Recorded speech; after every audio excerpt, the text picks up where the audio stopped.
Welcome back. Before the break, we discussed the debate over lab testing for tick-borne illnesses. However, it isn't just Lyme advocates who are fighting for change. It appears many federal and state lawmakers have taken up the banner. This bill is dedicated to those chronic Lyme sufferers out there who have been ill for years, at times seemingly without hope, wondering if anyone in Washington was listening or cared. We hear you.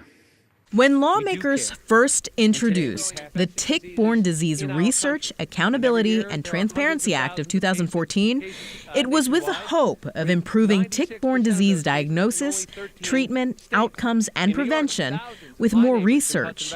There needs to be those studies. You could fit on half a page the number of studies that have been done over these many years. It passed in the House, but died in the Senate. Lawmakers reintroduced the act in 2015, but more than a year later, it appears to have lost momentum, which is why many Lyme sufferers have taken their fight to the state level. In Virginia, 2 Lyme bills were introduced this legislative session. Senate Bill 671 offers protections for doctors who want to try other treatment options for Lyme patients, like longer-term antibiotics. What winds up happening is they wind up persecuting the doctors who are on the front lines. And therefore, it's really hard for them to be able to get ahead, do the research, write peer-reviewed articles, because they're constantly under scrutiny and attack from medical boards. This bill passed in the Senate and went to a House committee for review. House Bill 962, introduced in the State House, hopes to fortify the existing Lyme disease testing information disclosure law, which requires all medical professionals who order the CDC-recommended 2-tier serology testing to notify the patient in writing that a negative test does not necessarily mean you do not have Lyme disease, and that if you have continued symptoms, you should inquire about the appropriateness of retesting or additional treatment. Lyme advocates say this updated legislation is necessary because it appears not all doctors are handing out this letter. The House bill joins the Senate bill in the hands of House committee members.